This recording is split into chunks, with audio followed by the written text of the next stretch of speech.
আজকে আমি আমার ছাদ বাগান থেকে ভেঙে নিব কিউজাই আম। দেখুন, একটা 15 লিটার বালতিতে কিউজাই আমের গাছ লাগিয়েছিলাম, যেখানে একটি মাত্র আম হয়েছিল। সেটা আপনাদেরকে কেটেও দেখাবো। আর এটা হচ্ছে আমাদের গাছের মাধবী পেয়ারা, খেতে খুব সুন্দর। আমি আগে একটা খেয়ে দেখেছি, আর এখন আপনাদেরকে এই পেয়ারাটা কেটে দেখাবো। আর এটা সেই আমার ব্ল্যাক ডায়মন্ড পেয়ারা, যেটা সব দিকেই লাল, আপেলের মতো, আপেলের থেকেও ভালো একটা কালার। আর পেয়ারার ভারে দেখুন গাছটা নুইয়ে পড়েছে। আমি পেয়ারাটা ভাঙবো, তখনই দেখবেন গাছটা সোজা হয়ে যাবে। আর খুব সুন্দর একটা চমৎকার কালার পেয়ারাতে আছে, যেটার জন্যই আমি এই গাছটা লাগিয়েছিলাম। তো এই গাছে দুটো হয়েছে, একটা আমি পলি ব্যাগে প্যাক করে রেখেছি, আর একটা ভেঙে নিলাম, কারণ আমাদের এই ছাদে হনুমান প্রচুর আসে, যা খেয়ে চলে যাবে।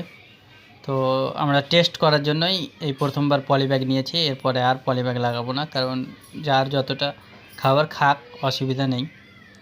আর এই গাছটার পাতাগুলো একদম আলাদা একটা কালার, লাল। তো আমি পেয়ারা এবং দুটো পেয়ারা এবং আম ভেঙে নিয়ে চলে এসেছি, আর কাটছি। দেখুন, এর একটা সুন্দর ভিতর বাইরে সব দিকে একই কালার, ব্ল্যাক ডায়মন্ডের নাম। তো এই যে এটা মাধবী পেয়ারা, এর ভেতরটা একটু লাল টাইপের, পিঙ্ক টাইপের। তো এটাও খুব ভালো। আর এটা এসে কিউজাই আম। তো আমটা কাটলাম, এবং এটা আজকে আমরা প্রথম এই আমটা খাচ্ছি। এর কিন্তু বীজ অনেক পাতলা, বীজ বোঝা যাবে না কোন দিক দিয়ে কাটা হবে। তো দেখুন, আমি বীজটাকেই মনে হয় কেটে ফেলেছি। এই যে দেখুন, বীজটাকে কেটে ফেলেছি। প্রচুর পাতলা একটা আঁটি থাকে। আর আমের টেস্টও খুব ভালো, আমি খেয়ে দেখেছি, আপনাদেরকে দেখালাম না। তো ধন্যবাদ। আবার